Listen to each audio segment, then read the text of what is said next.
Hello everyone, आज मैं श्रेया पराशर आप सभी का स्वागत करती हूँ।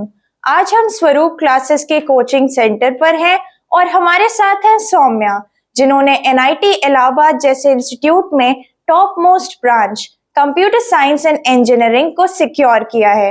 Congratulation Saumya. So how is your feeling?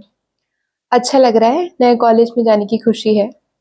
हम सभी ये जानना चाहेंगे कि आपकी जर्नी स्वरूप क्लासेस के साथ कैसे स्टार्ट हुई। मैंने स्वरूप क्लासेस को क्लास 9th में एकेडमिक कोचिंग के लिए ज्वाइन किया था। तो आपको जेई के बारे में कैसे पता चला और आपने उसकी प्रिपरेशन कब स्टार्ट की? मुझे जेई के बारे में क्लास 10th में मेरे फिजिक्स के मेंटर आयुष भैया ने बताया था एंड देन मैंने क्लास 11th में जेई की स्टडीज स्वरूप क्लासेस से ही ज्वाइन की थी।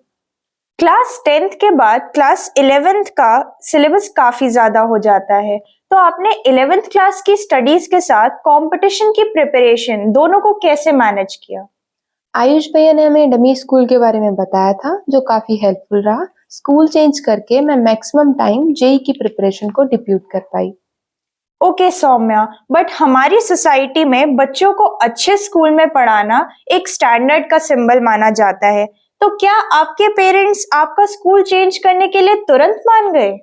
नहीं, मेरे पेरेंट्स भी तुरंत नहीं माने थे, पर फिर उन्हें स्कूल चेंज करने का ही डिसीजन सही लगा and I am thankful for that.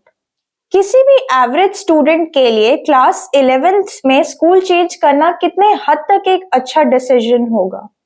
मेरा मानना है किसी भी एवरेज स्टूडेंट जिसका गोल डिसाइडेड ना हो उसको स्कूल नहीं ड्रॉप करना चाहिए, क्योंकि स्कूल हमें डिसिप्लिन में रहना सिखाता है। बिल्कुल, स्कूल हमें डिसिप्लिन में रहना सिखाता है और अगर हम डेडिकेटेड ना हो तो हमें डिसिप्लिन में रखता भी है और हमारे कॉन्सेप्ट्स को स्लोली बिल्डअप करता है।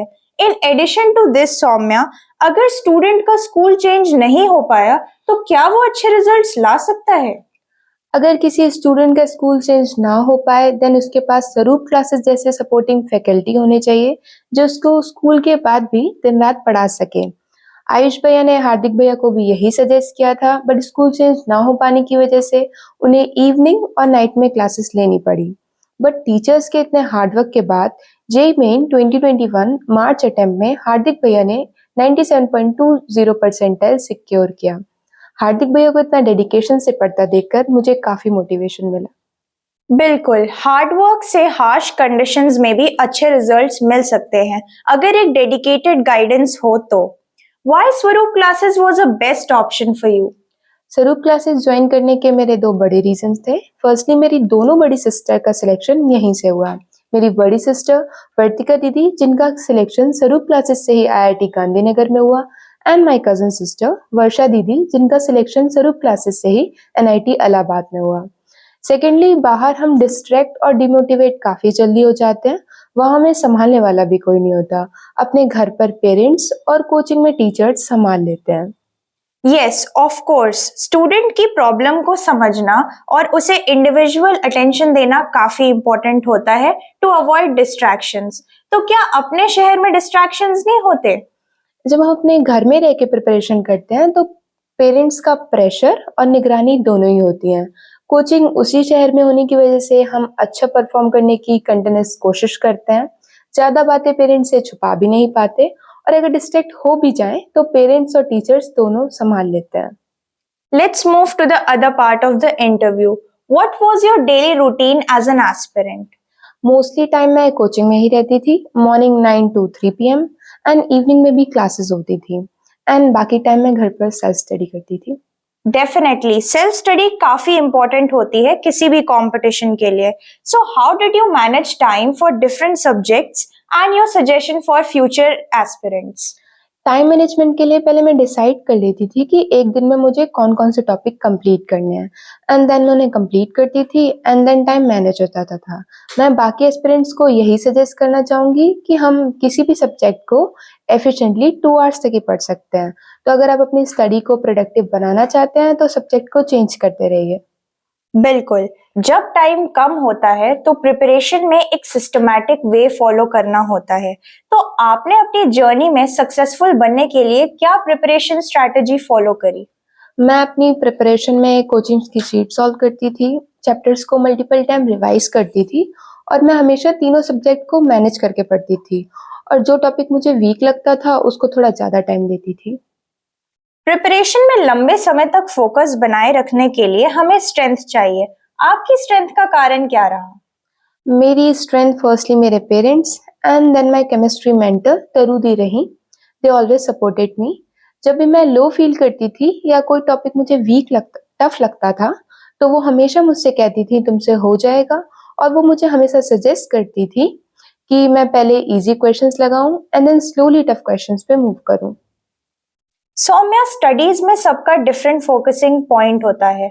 हम फेवरेट सब्जेक्ट को इजीली लंबे समय तक पढ़ सकते हैं विदाउट लूजिंग आवर फोकस। आपका फेवरेट सब्जेक्ट क्या था? फिजिक्स मेरा हमेशा से ही फेवरेट सब्जेक्ट था। आयुष भैया की हेल्प से मैं फिजिक्स में 99 परसेंटाइल सिक्योर कर पाई। फिजिक्स टॉप सब्जेक्ट्स में काउंट किया जाता है, तो फिजिक्स में इतनी अच्छी परसेंटाइल स्कोर करने के लिए आपने क्या पैटर्न फॉलो किया? फिजिक्स में मैं कोचिंग की शीट सॉल्व करती थी और आयुष भैया ने हमें लास्ट मंथ में पूरा सिलेबस एक बार रिवाइज भी करवाया था और कुछ important questions multiple time practice करवाए थे। जैसा कि आपने बताया कि फिजिक्स आपका फेवरेट सब्जेक्ट था, तो हमें ये जानना है कि सब्जेक्ट में बेस्ट रिजल्ट लाने के लिए किसी स्पेसिफिक बुक को टारगेट करना जरूरी होता है? मेरा मानना है किसी भी स्पेसिफिक बुक को टारगेट करने से ज़्यादा बेटर है कि हम टीचर के दिए हुए टारगेट मटेरियल को फोकस करें और उसे मल्टीपल टाइम प्रैक्टिस करें, क्योंकि किसी भी सब्जेक्ट की स्पेसिफिक बुक की स्टडी हमेशा वास्ट नॉलेज देती है जो कभी कभी टाइम वेस्टिंग हो जाता है। वी ऑल नो कि टेस्ट हमारी प्रिपरेशन का रियलिटी चेक दे देते हैं, तो आपकी इस जर्नी में टेस्ट ने क्या इंपॉर्टेंट रोल निभाया है? टेस्ट हमें हमारी प्रिपरेशन का ओवरऑल व्यू देते हैं। साथ ही टेस्ट के बाद टीचर्स मिस्टेक्स एनालाइज कर वीक एरिया को इम्प्रूव करने में हेल्प करते हैं। मुझे कोचिंग की टेस्ट सीरीज यशस्वी भवन ने काफ़ी हेल्प किया। आपने लास्ट मंथ में कौन सी स्ट्रैटेजी फॉलो की? लास्ट मंथ में मैंने सारे चैप्टर्स को रिवाइज किया, पीवाईक्यूज लगाए और टेस्ट पेपर्स को एनालाइज करके वीक एरिया पे वर्क किया। Mistake analysis really plays a very major role. Saumya, जैसे जैसे टेक्नोलॉजी बढ़ रही है, दोनों ही मोड्स ऑनलाइन और ऑफलाइन काफी ग्रो कर रहे हैं, तो आपके हिसाब से किसी भी एवरेज स्टूडेंट के लिए कौन सा प्लेटफॉर्म ज्यादा बेहतर ऑप्शन होगा? मेरा मानना है किसी भी एवरेज स्टूडेंट के लिए ऑफलाइन एक बेटर ऑप्शन है, क्योंकि ऑनलाइन पढ़ने के लिए हमें बहुत ज़्यादा डेडिकेशन चाहिए होता है। ऑनलाइन अगर पॉजिटिव रिजल्ट्स नहीं मिलते हैं तो हम पैनिक हो जाते हैं और प्लेटफॉर्म को ही स्विच करते रहते हैं। किसी भी एवरेज स्टूडेंट के लिए एक कंसिस्टेंट सपोर्ट और निगरानी दोनों ही चाहिए होती है, जो कि ऑनलाइन में अवेलेबल नहीं है। बिल्कुल। आपकी सक्सेस में किसने मेजर रोल प्ले किया है? मेरी सक्सेस में मेरे पेरेंट्स और स्वरूप क्लासेस के टीचर्स का बहुत बड़ा सपोर्ट है, जिन्होंने मुझे सही टाइम पर गाइडेंस देकर इस डिसीजन को लेने में हेल्प किया है। बिल्कुल। पेरेंट्स हमें रास्ता दिखाते हैं और टीचर्स हमें उसी रास्ते पर चलना सिखाते हैं। आप फ्यूचर एस्पिरेंट्स को क्या सजेशन देना चाहेंगी? मैं सभी स्टूडेंट को यही कहना चाहूंगी, राइट टाइम पर डिसीजन लेने से सक्सेस जल्दी मिल जाती है। अपने एम को फिक्स करें और ऐसा ना सोचें 12th तक सिर्फ बोर्ड पर ही फोकस करना है। इफ पॉसिबल स्कूल चेंज करें, और अगर स्कूल किसी रीजन से चेंज ना हो पाए तो अपने एम के लिए थोड़ा टाइम जरूर डिप्यूट करें। अगर आप नीट और जेई के एस्पिरेंट हैं, then you should join Swaroop classes, because no doubt Swaroop classes is a place where success comes to you. Okay Saumya, we wish you all the very best for your future. जैसा कि आपने देखा, सौम्या ने कैसे अपने डेडिकेशन और टीचर्स की हेल्प से एनआईटी इलाहाबाद जैसे इंस्टीट्यूट में top most branch computer science and engineering को सिक्योर किया। तो अगर आप भी कंपटीशन की तैयारी आज से शुरू करना चाहते हैं, तो यह सुविधा अब आपके भी शहर में उपलब्ध है। आज ही ज्वाइन करें Swaroop classes, where success comes to you. Thank you.